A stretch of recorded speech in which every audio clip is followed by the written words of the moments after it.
Hi everyone, it's Katrina. Kopialis Cipher. For over 260 years, experts were puzzled about the Kopialis Cipher, a mysterious 18th century manuscript handwritten in a strange code. It's 105 pages long and contains a mixture of 75,000 Greek and Roman letters and strange abstract symbols. It is a beautiful book bound in green and gold using high-quality paper.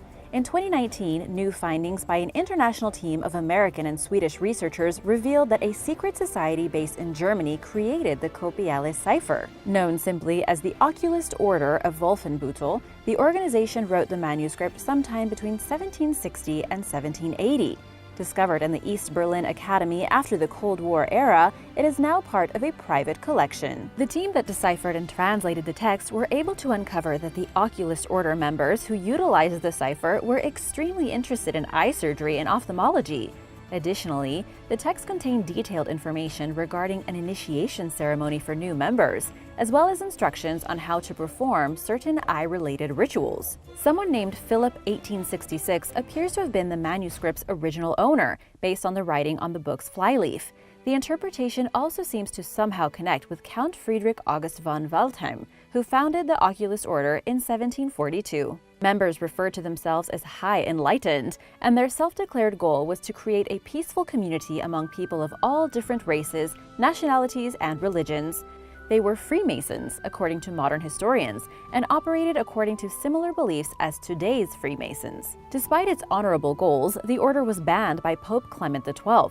Researchers finally cracked the cipher when they looked past the Roman characters, which were meant to mislead the reader, and focused solely on the Greek and abstract lettering. Pretty fun to crack the code of a secret society. Ancient Triangle Code. Ancient broken bowls in Israel appear to be covered in some kind of strange code. Archaeologists are trying to decipher strange triangular patterns on 6,500-year-old basalt vessels that date back to the Chalcolithic period, also known as the Copper Age, which lasted from around 4,500 BC to 3,900 BC. The artifacts might be able to tell us about the rules and laws that past Levant societies had to follow, as well as their ancient trading routes. The vessels were likely manufactured and traded among people who were early farmers and herders. Professor Rikva Chassan told the Times of Israel. She discovered that regardless of where the pieces were created, they are all decorated with small, uniform, downward-facing triangles. Archaeologists first noticed the designs back in the 1930s, after discovering the vessels at hundreds of sites throughout Israel, Jordan, Lebanon, and Syria. But it was Chassan who more recently took out the microscope to get a closer look. Professor Chassan thinks the triangular markings are in fact coordinated decorations depicting the start of a craft specialization that crossed regional zones. Professor Danny Rosenberg, who studied similar vessels covered with the symbols, said that, like in Judaism, they had rules and conventions they had to follow in terms of the symbols. They are all the same size, facing down, nearly always in the inside. There were rules, and they were not just aesthetic rules. What they were for, we don't yet know. A chemical analysis shows that the pottery was not just for decoration. They were made at designated manufacturing locations before ending up at settlements and in people's homes hundreds of miles away. Incredibly, people carried these vessels over great distances on foot, because back then, they still weren't really using animals for transport. These vessels had important information that was worth carrying. In deciphering the ancient code, the team from the University of Haifa hopes to track the paths of ancient trade routes where the stone artifacts were exchanged and carried, as well as the locations of quarries and production sites. Hopefully, it will create a new map of what the world was like so long ago. Bottled wine and urine. Back in 2000, the Archaeological Institute of America published a story about the discovery of two sealed 17th century bottles containing very different contents. One was a vintage Portuguese wine found on a Dutch warship that sank off the Netherlands coast in the Wadden Sea.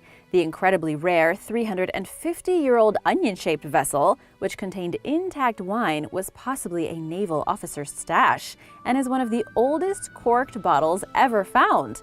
During its time, it was considered a very fine wine, according to historians and a panel of 6 wine tasters who actually sampled it. Would you drink 350-year-old wine?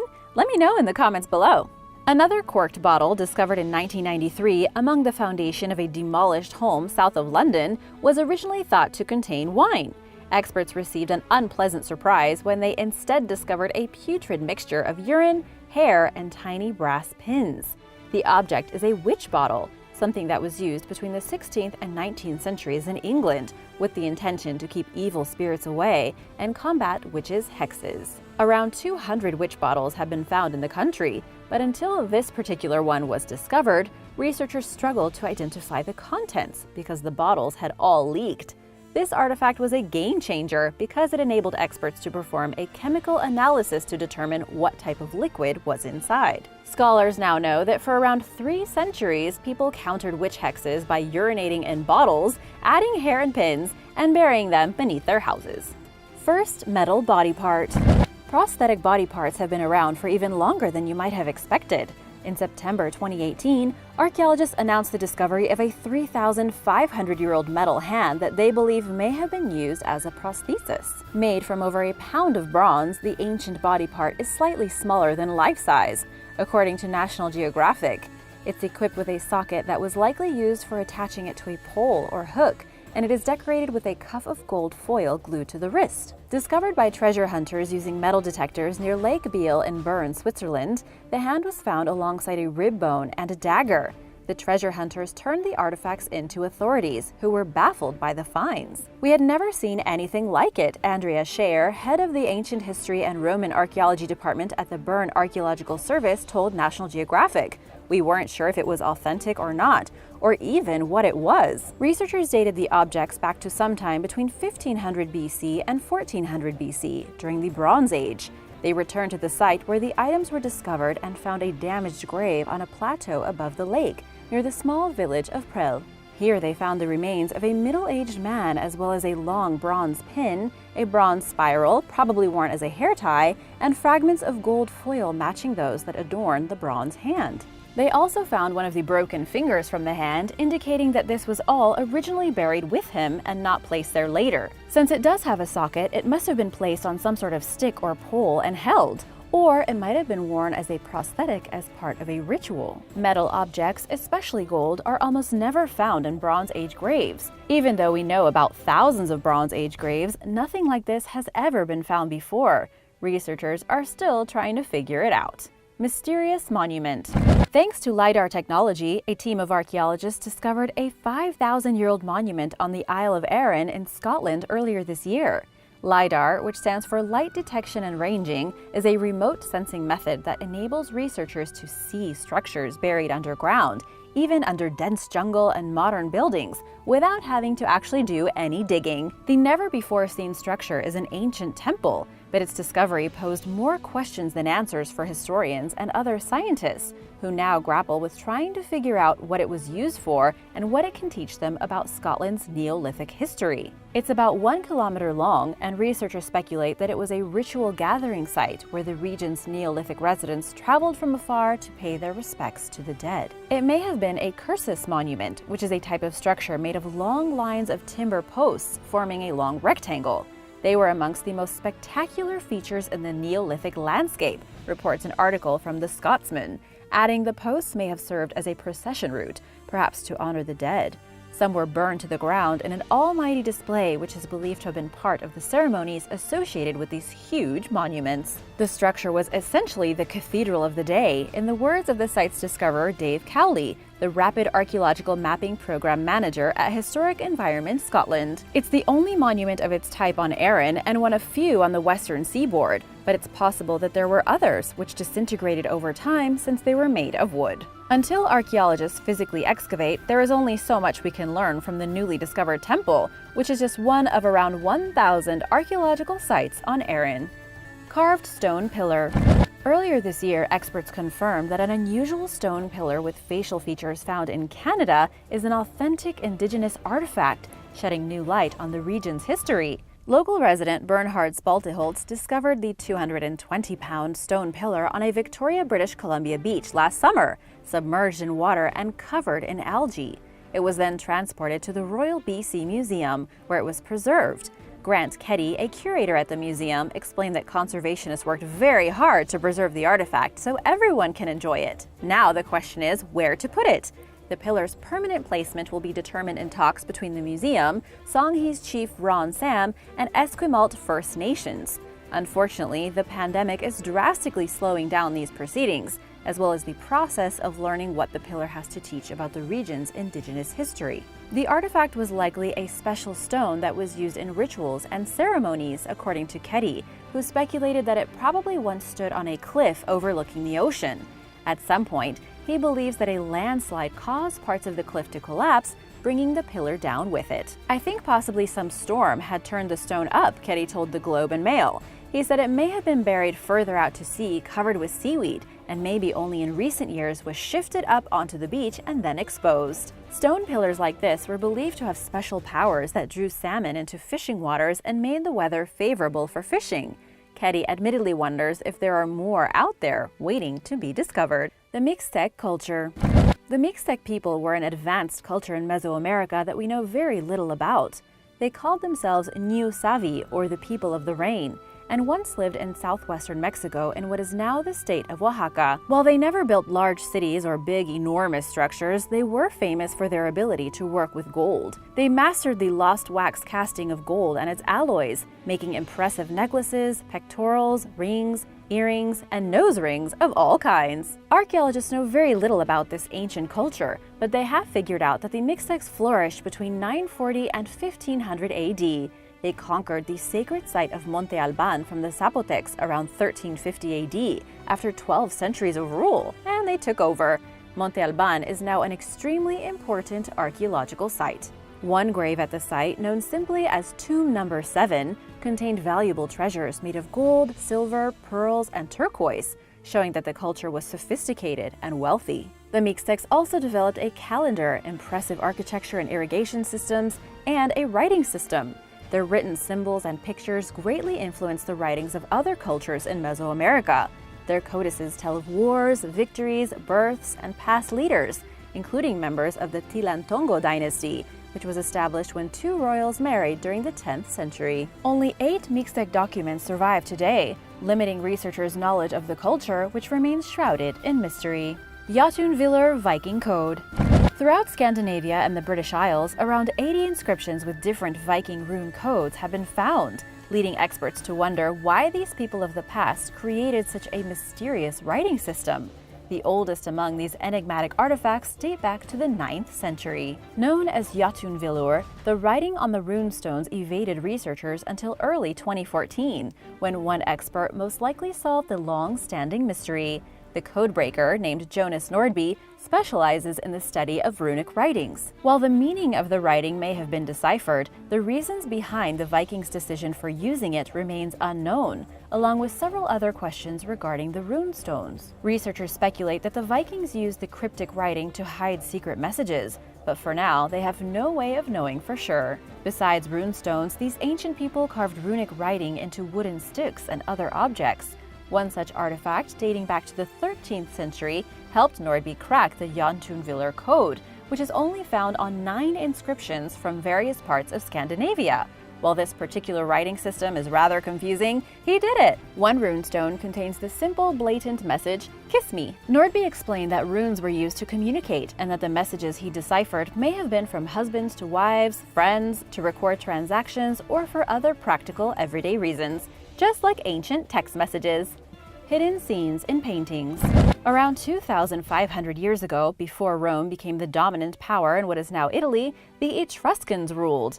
They are famous for their advanced engineering and artwork, but over time, the details of these paintings became obscured, with some colors surviving well over time while others have faded or nearly disappeared. Now, researchers want to know what colors were used by these mysterious ancient people and find hidden scenes that are invisible to the naked eye.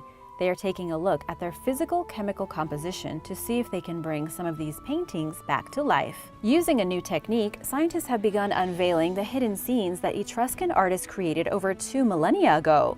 The method, called multi-illumination hyperspectral extraction, or MHX, involves processing the images in ultraviolet, infrared, and visible light according to set standards developed by experts at the National Research Council of Italy in Pisa. Certain colors, like Egyptian blue, respond better to specific bands of light, enabling researchers to better understand what these paintings looked like when their hues were still intact.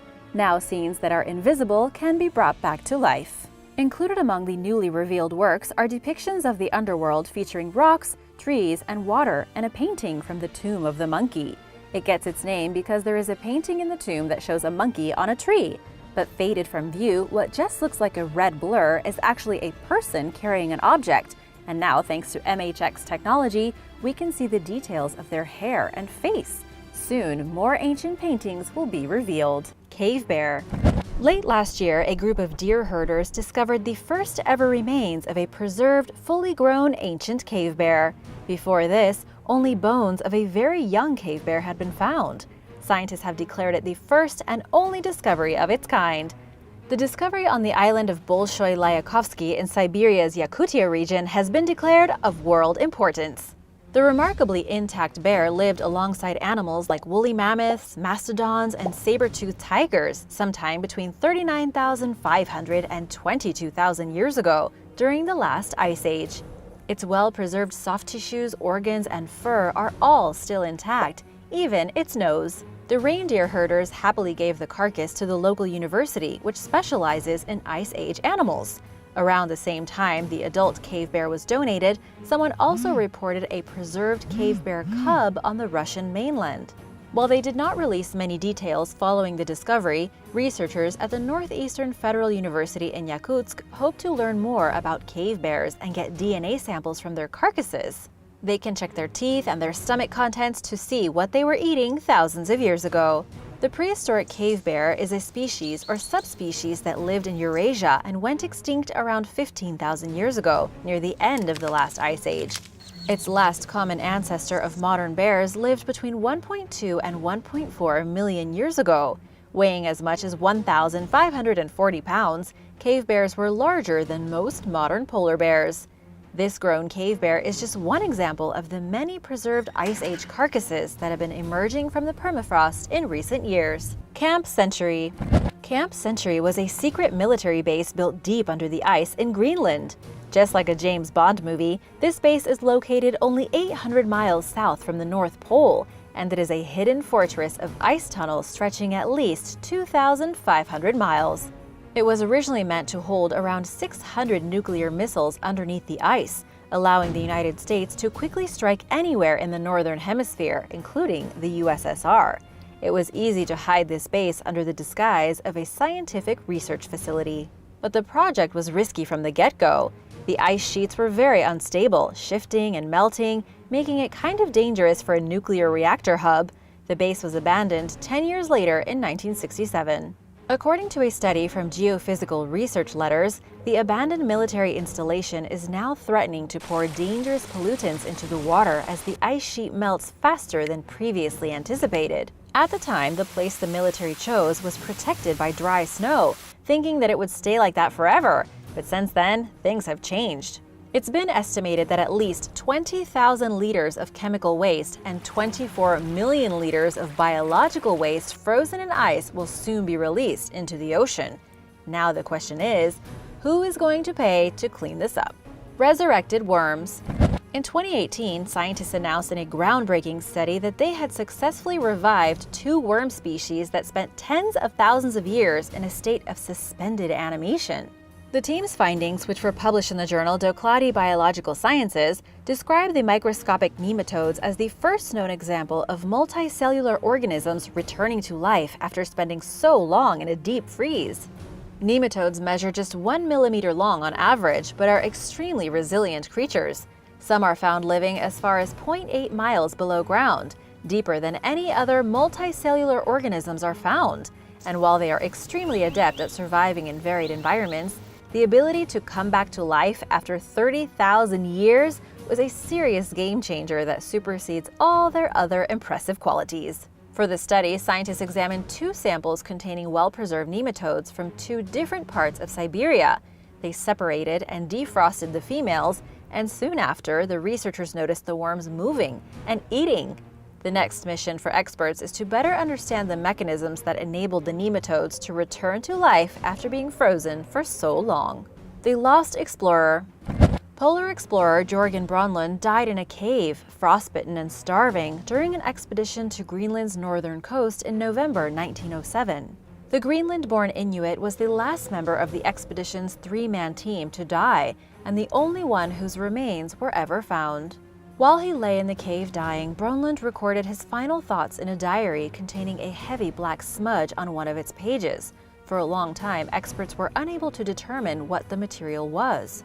A recent analysis of the mysterious substance using new technology detected traces of oil, burned rubber, and feces, leading researchers to suspect that he desperately tried using anything he could to light a petroleum burner for potentially life-saving warmth. But all of his attempts failed, and he succumbed to the harsh conditions he was trapped in. Bronlund met his fate over inland ice during the team's return trip to the base camp. By the time he found shelter in the cave, the other two expedition members had already died from exposure and exhaustion. The diary contains details about where the men's bodies were, but nobody ever found them. A different expedition discovered Bronlund's body and belongings in 1908.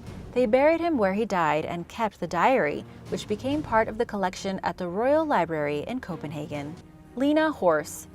Around 42,000 years ago, a week-old Lena horse drowned in mud in eastern Siberia's Batagaika crater. Shortly after, its body was preserved in the permafrost, down to its skin and hair. The Lena horse is an extinct Ice Age species that lived throughout Siberia during the late Pleistocene and went extinct around 30,000 years ago. The animal's carcass was rediscovered in 2018 and had a big surprise. It holds the oldest liquid blood on record. It was so well preserved that practically everything was intact, including much of its insides. This is only the second Ice Age animal that has contained liquid blood in the world, with the first one being a mammoth dating back 32,200 years. This foal's blood is 10,000 years older. Scientists have called the foal Buttercup. Autopsy findings show that the animal came from an extinct species that is genetically distinct from Yakutia's modern-day horses. The team that examined the carcass spent several months trying to obtain an intact enough DNA sample to possibly even attempt to clone the horse. For cloning, they are focusing on the muscle cells and internal organs. While it is possible, it's definitely a long shot. Frozen fish wall. An image of frozen fish embedded in a 4-foot wall of ice went viral in 2017 after appearing on the U.S. Department of Interior's Twitter page. The photograph shows dead fish positioned in numerous directions and at various angles, as if they suddenly froze into place while swimming around. Photographer Kelly Preheim snapped the picture in 2015 in South Dakota's Lake Andes National Wildlife Refuge at the end of a particularly brutal winter. She said that the fish died from depleted oxygen levels in water resulting from drought. The thick ice blocked out the sun's rays, preventing algae and other aquatic plants from growing and further lowering oxygen levels in the water, spelling disaster for the poor fish.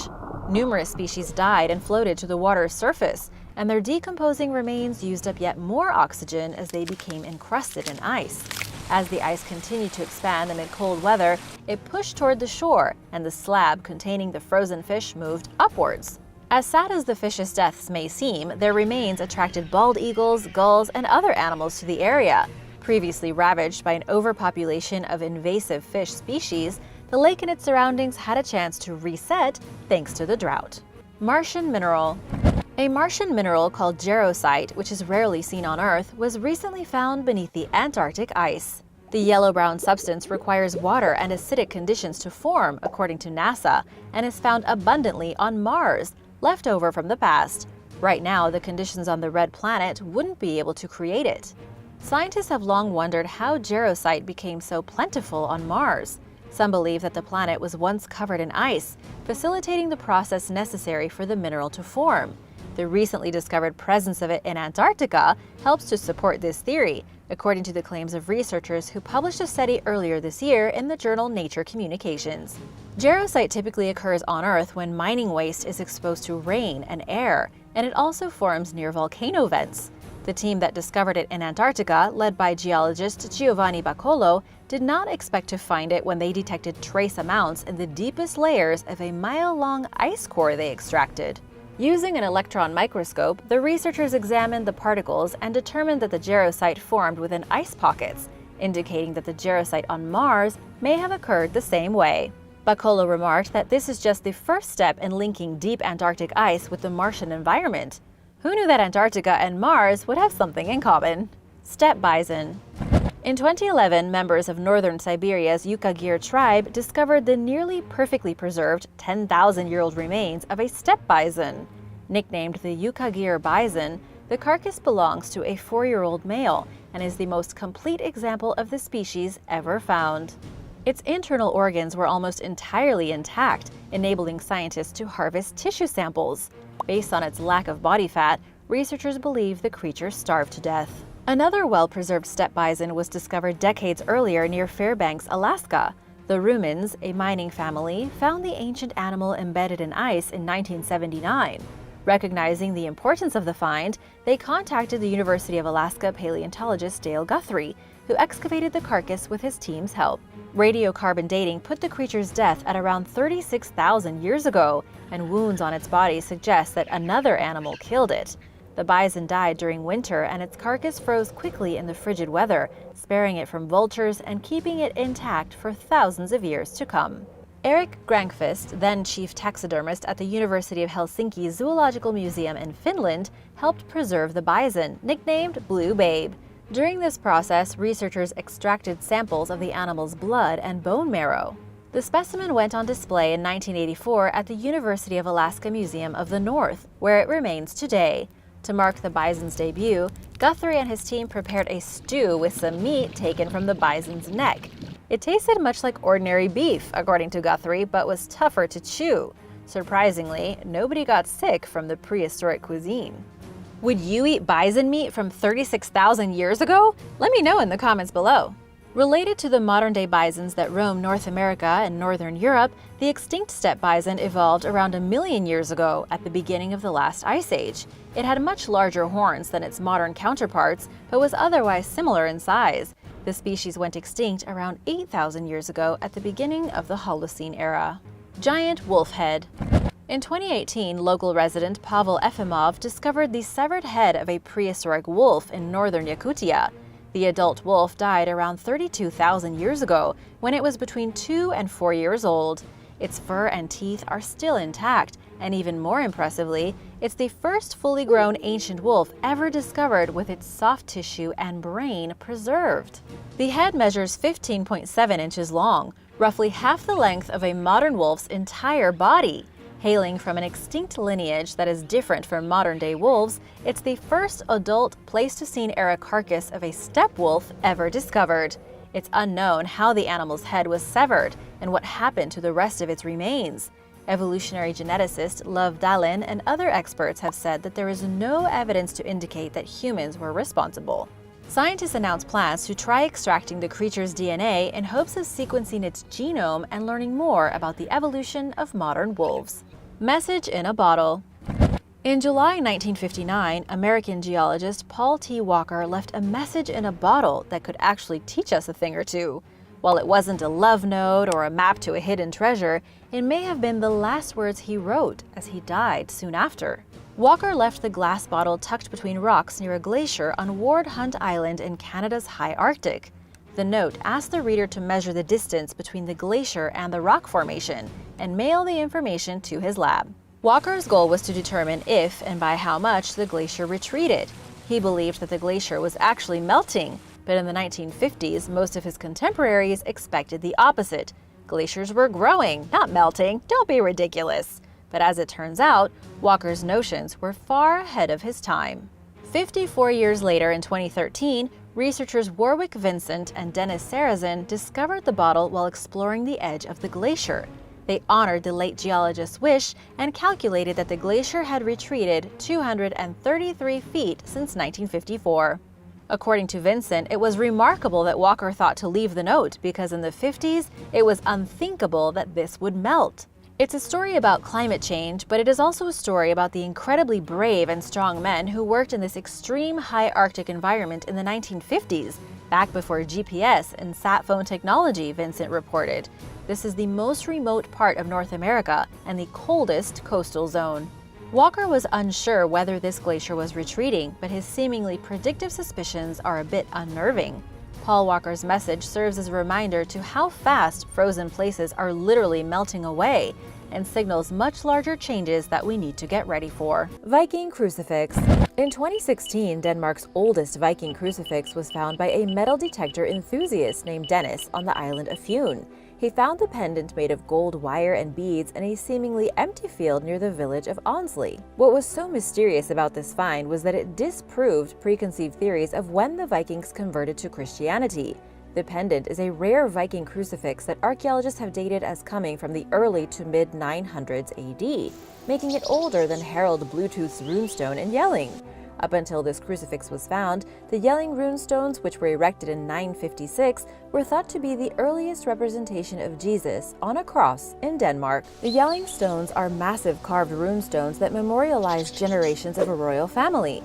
First, King Gorm raised one in memory of his queen, and then their son, Harald Bluetooth, raised a stone honoring his parents and announcing the power of his dynasty, as well as their conversion to Christianity. The stones contain writing and carved images of animals, interlaced patterns, and Christian themes. The carved stones are some of the earliest historical documents in Denmark.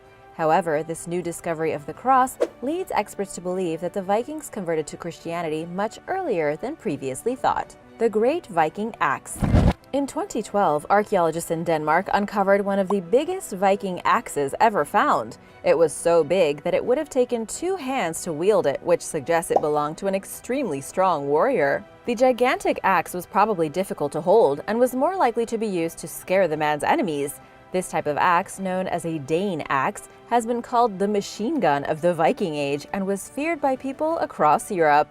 The axe was the sole artifact found buried with the remains of the man, suggesting that this person identified himself as a warrior above anything else. The grave was found inside a death house, which is a type of Viking tomb. This particular tomb contained 3 separate graves. Archaeologists rely on graves like this one to provide important information about how the Vikings lived, and as technology advances, we can only expect to discover more fascinating artifacts that provide us a window to the past. Prehistoric Arrow Bonanza. In November 2020, a team of archaeologists uncovered 68 arrows spanning 6,000 years on the Langfon ice patch in Norway, a well-known ancient Viking hunting ground. This astonishing discovery was a record for any frozen archaeological site. Langfon was a reindeer hunting ground, and aside from the arrows, researchers have found a range of reindeer bones and antlers. Ice tends to preserve frozen artifacts, which is great for archaeologists whose job it is to learn things about the past. However, seasonal ice melts and changes in the ice coverage over time can cause the items to be displaced in the melted water, which means they can often be found far from where they were lost. The newest arrows were the best preserved, whereas the oldest arrows had been damaged a lot from exposure to the weather during seasonal melting over time. The archaeologists are part of a team from the Secret of the Ice project, which is part of Norway's Glacier Archaeology program. The program was started after the discovery of a shoe in 2006 that was 3,300 years old, which was much older than the Viking period, and has led to many wonderful discoveries of artifacts that have been hidden in the ice for thousands of years. The shoe was found by a local hiker who reported the discovery to the Cultural Heritage Department. The shoe was found sitting next to the ice patch during the summer, alerting researchers to the mysteries that could be preserved in mountain ice patches. The shoe was just the start, and thousands of strange discoveries have been found since, as the ice continues to melt. Researchers have also been looking for artifacts in other mountain ice patches around the world, including in Canada's Yukon, the Rockies in the US, and the Alps in Europe. Viking ship burial fit for a king. A Viking ship unearthed in a flattened grave mound at a site southeast of Oslo could have been the site of a burial of a king, queen, or a powerful lord. Although not much more to look at than a few fragments of rotten wood now, archaeologists have concluded that this ship was an impressive 19 meters long and 5 meters wide. The ship dates back to around 750 to 850 AD and is not far from the Yell Mound, which is the second largest burial mound in Norway. Ship burials were the ultimate expression of wealth, which is what leads archaeologists to think that this burial site would have been for someone of great importance. Although the archaeologists have been unable to find any human remains alongside the ship, they have uncovered the bones of a horse or a bull. It looks like the mound that contained the ship was looted a long time ago, maybe even by a rival family. It was common to desecrate each other's graves during that time to make a political statement. Scientists are hoping to look at the other 20 graves nearby and try to build a replica of this burial ship. 9th century Viking Longhouse. In June 2020, archaeologists announced that they had discovered a 40-meter longhouse in Iceland. Longhouses were large wooden halls that were used as communal houses during the Viking Age. These large halls could be up to 75 meters long and 6 meters wide and were covered with turf and thatch. Along with this new discovery, archaeologists also unearthed a lavish hoard of treasures, including ornamental beads, rings, and weights, as well as a range of Roman and Middle Eastern silver coins. In addition, the hoard contained a bunch of hack silver, which is literally pieces of silver that have been hacked into bits, cut and bent pieces of silver that the Vikings and other people used as currency. It is thought that the Vikings that would have called this lavish house home would have acquired these goods by trading whale and seal meat as well as animal skins. Upon further investigation, the archaeologists unearthed a mysterious find. Another longhouse was buried between the one that they had excavated. This second longhouse was slightly larger than the younger one on top, and scientists believe that the younger longhouse was built on top of the ruins of the older structure after the Viking community transitioned into a permanent settlement. What was even more fascinating about this second find was that the longhouse dated back to the 9th century, which precedes the time that Vikings were first thought to settle on the island. The discovery of this new longhouse has left researchers questioning what they previously believed about the arrival of Vikings in Iceland, and has left them searching for more artifacts to confirm what's going on. Mammon Axe. One of the most magnificent discoveries from the Viking Age is the Mammon Axe, an iron and silver axe found in a grave at Mammon in Denmark. In 1868, a farmer was digging in a mound and came upon a grave full of treasures. It is now known as the Mammon Hoard.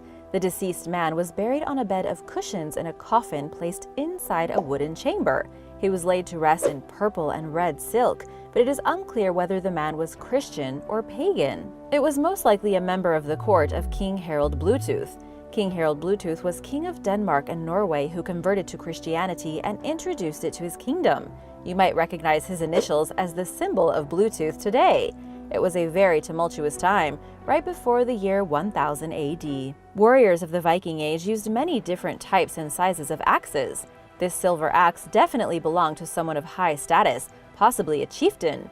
The motifs and intricate carvings can be interpreted as both Christian and pagan. On one side, there is an elaborate tree which could be the Christian tree of life, or the pagan tree Yggdrasil.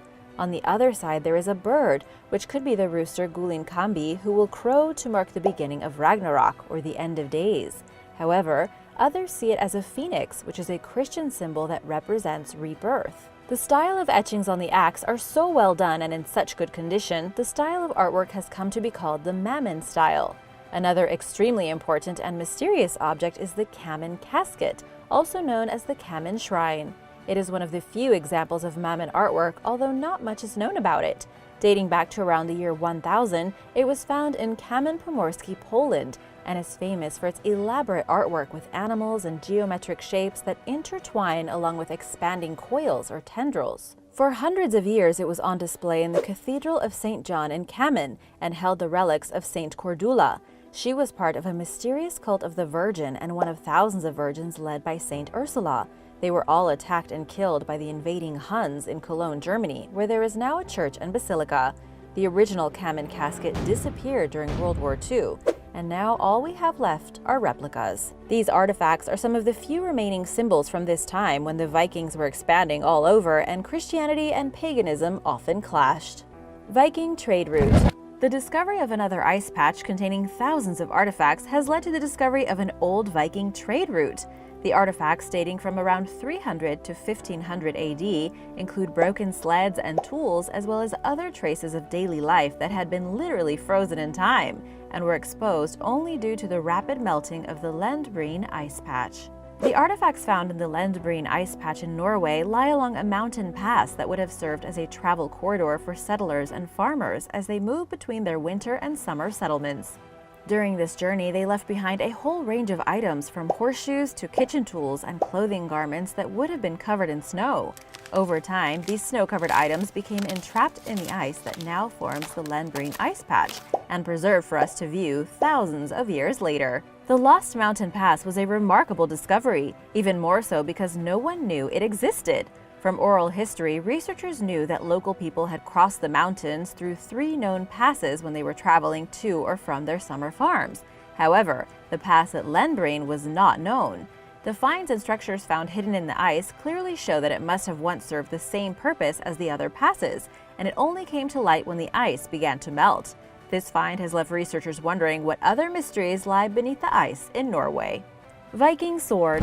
Archaeologists in central Norway discovered a grave of a Viking warrior who was buried with a full set of weaponry, including an axe, spear, shield, and sword. Archaeologist Astrid Kviseth became the first person to hold the sword in their hands in over 1,000 years. The burial site, which was discovered at Vinjora in the south of what is now central Norway, is part of a larger burial mound which contained several other graves. What was unusual about this find was that the warrior had been buried with the sword on his left side. This custom is a bit strange because in most of the burial sites found to date, the swords are placed on the right side of the warrior. One theory to explain this is that the Vikings thought that the underworld you go to after death is the mirror image of the upper world. This had led archaeologists to believe that the sword placed on the left of the warrior could signify that the warrior was left-handed. Otherwise, it may have symbolized something a little bit more sinister: a boat inside a boat. In 2019, a team of researchers from the Norwegian University of Science and Technology unearthed a Viking boat grave that left them puzzled. While boat graves were common during Viking times, there was something particularly unusual about this one. The boat grave contained the remains of a woman who had died at the farm now known as Skeit at Vinjora in central Norway sometime between 850 and 900 AD. She was placed in the boat with a range of objects including 2 large shell-shaped brooches, jewelry, and a cow head. What was unusual about this find, however, was not the burial of the boat itself, but the fact that the woman's burial boat had been placed inside the boat of another person. When the team excavated the second boat, they found that it contained the body of a man who had been buried with weapons. The team was able to date his burial to sometime in the 8th century, meaning that he died some 100 years before the woman. But no one knows why they were buried together.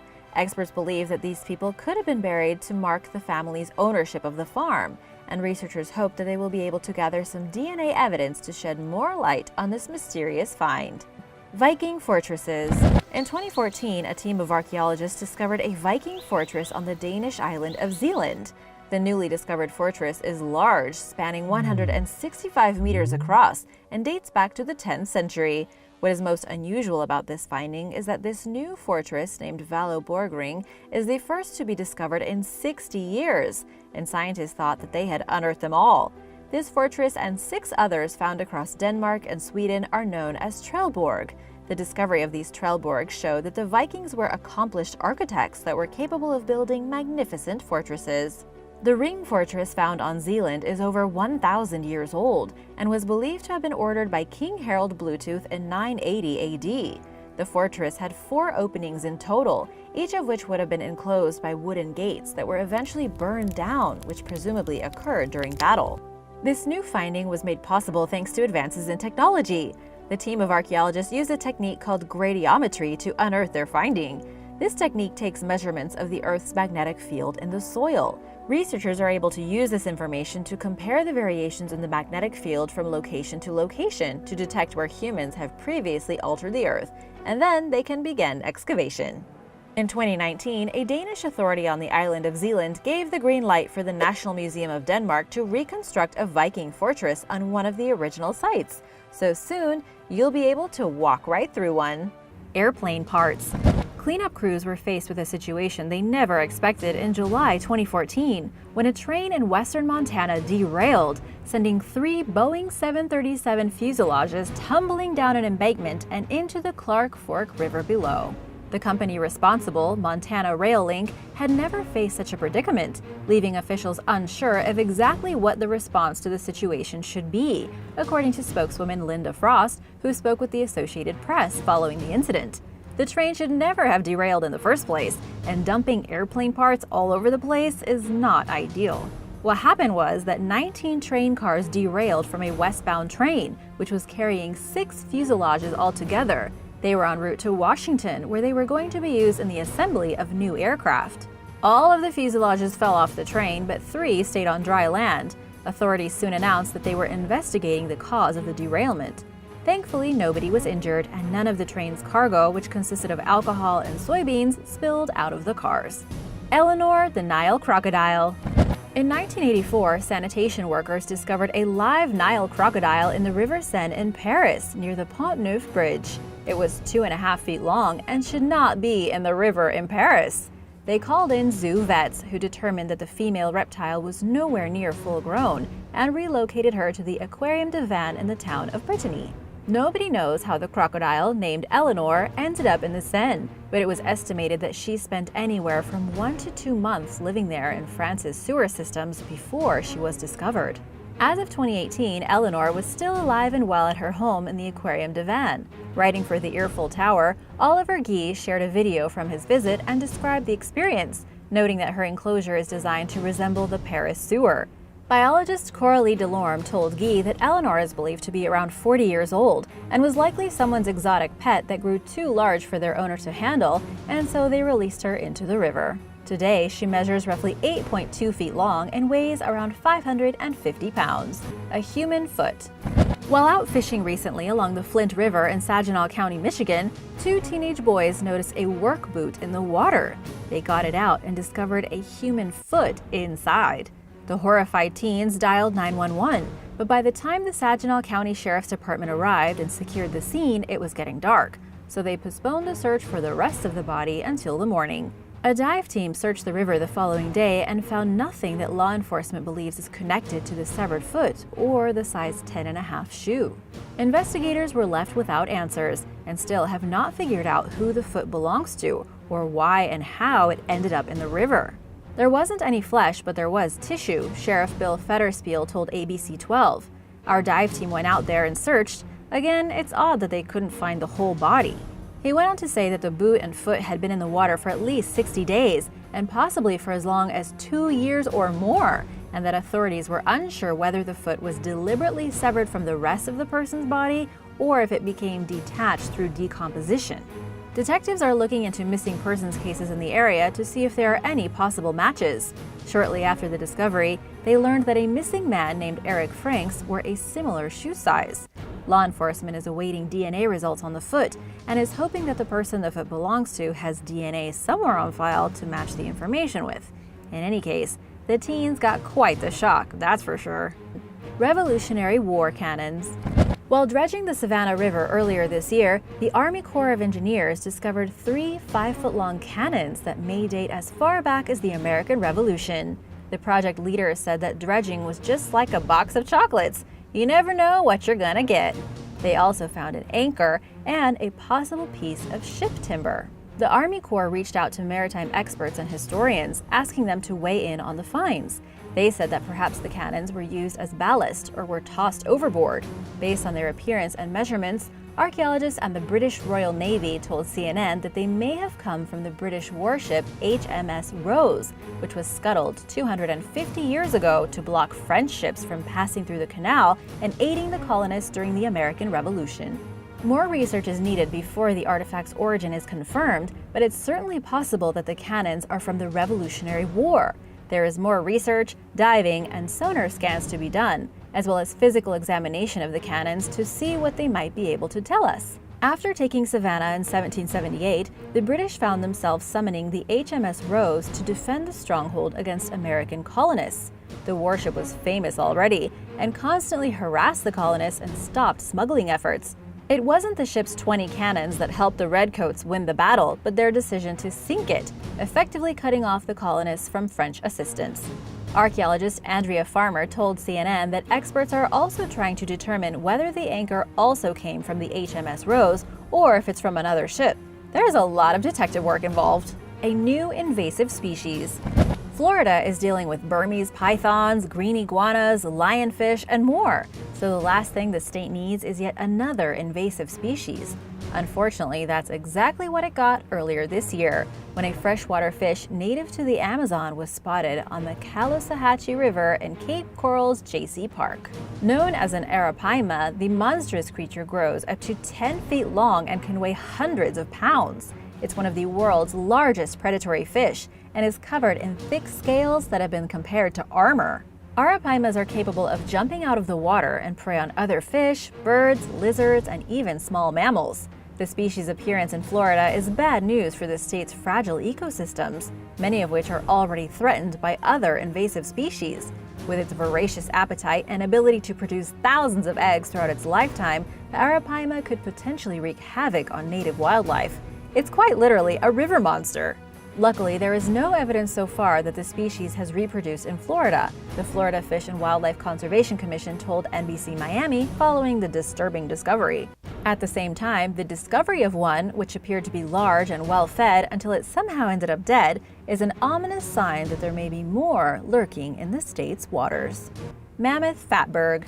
Fat by itself is pretty gross, but its ability to block our sewage systems has given it a new name, the fatburg. A giant fatburg the size of 3 elephants, measuring 170 feet long, was found in the sewers under a prison in Manchester, UK. While this isn't a river per se, it's pretty shocking, and it's blocking the water flow around the city. How does this even happen? Fatburgs form when all of the grease and oil and fat that gets poured down the drains starts to combine with items that you should never flush down the toilet, like diapers, wet wipes, cloth, cotton, you name it. To remove it, the company United Utilities used high-powered jets and a massive vacuum cleaner to suck up the waste, which gives off an awful smell. This job is actually extremely dangerous, dirty, and difficult. To remove something this large takes quite a long time. The company is warning that these blockages can cause untreated sewage to run into your homes, gardens, streets, and end up in rivers and on the beach. This can easily be avoided if you wait for hot grease to cool and then throw it in the garbage instead. You do not want to be fishing in the river or walking on the beach and encounter a fatburg. Thousands of bicycles. There are anywhere from 881,000 to 2 million bicycles at any given time in Amsterdam, a city of 780,000 that is world famous for being bike-friendly. And they don't just fill the streets. Every year, around 15,000 bikes are pulled from Amsterdam's canals. Workers for Waternet, the company tasked with keeping the canals clean, travel through the canal on barges fishing for sunken bikes. The company also retrieves submerged bicycles from the water using a large hydraulic claw connected to a crane. Waternet has been cleaning bikes out of the city's water since the 1960s. Agency spokeswoman Diane Kleinhout explained in an interview with PRI.org that at times the bikes were piled so high underwater they were scraping the bottoms of boats. But why are there always so many bikes in the canal? Many of them mostly fall into the canal after being parked extremely close to it, which is very easy to do. But most of them are likely deliberately discarded into the water. Waternet reported that petty criminals toss bikes into the canal for amusement, thieves throw them in to dispose of evidence, and bicycle owners toss the bikes in when they break and aren't worth taking in for repairs. A brothel token. While walking along the Thames River in West London during low tide, an amateur archaeologist named Regis Curson found a bronze token hidden in the mud. At first I thought it was a Roman coin because of the thickness and diameter, he explained in an interview. When I rubbed the sand off the artifact, the first thing I saw was the number on one side and what I thought was a goddess on the other. Little did I know at the time, it was actually a rare Roman brothel token. The curious coin had to be cleaned off before anyone could truly make out its design.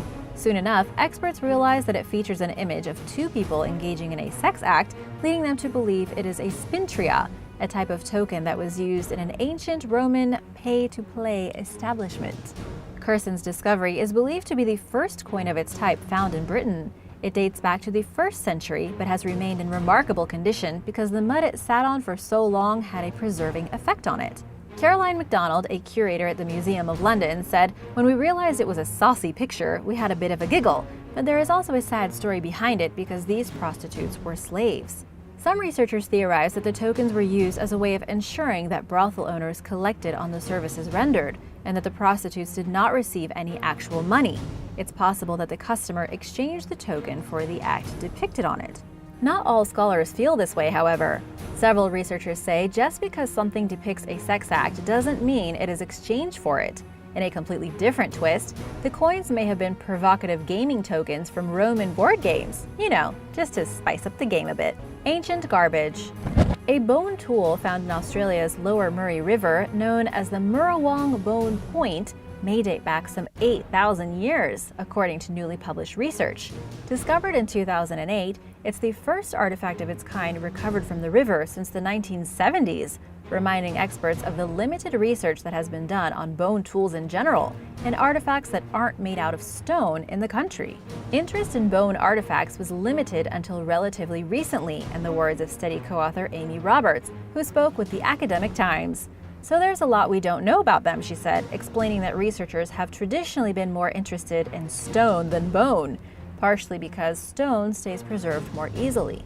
The paper written by Roberts and her colleagues serves as a sort of groundwork for future bone artifact studies in Australia.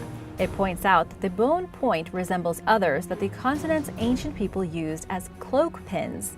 The artifact itself, which was probably fashioned from a wallaby or a kangaroo foreleg, appears to have been discarded by its owner, rather than purposely buried, indicating that it may have broken and lost its usefulness. Because the artifact is broken, we cannot be 100% sure about its interpretation, Roberts conceded, adding that there have been so few excavations along the South Australian section of the Murray River, which spans a long distance, that there are only a few sites where they can compare the findings. Out-of-place alligator. The Kansas Department of Wildlife, Parks, and Tourism encountered an unusual discovery recently when the carcass of an American alligator popped up in a river in Sumner County. This area does not have a wild population of alligators. It's not Florida. Because American alligators are not native to the area, the agency concluded that the dead gator must have been someone's pet. A local herpetologist determined that the reptile was around 3 years old when it died. In a Facebook post featuring an image of the creature, the KDWP game wardens took the opportunity to remind everyone that however cute an alligator might be as a baby, they will grow up to be a dangerous predator.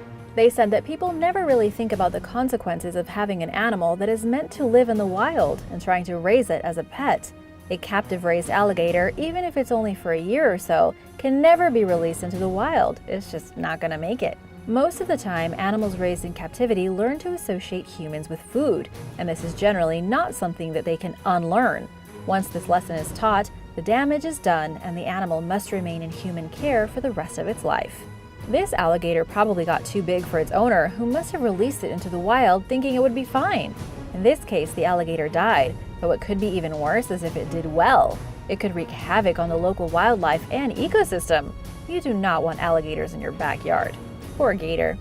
Thanks for watching! If you'd like to learn about more strange and shocking river discoveries, let me know in the comments below, and remember to subscribe if you haven't already.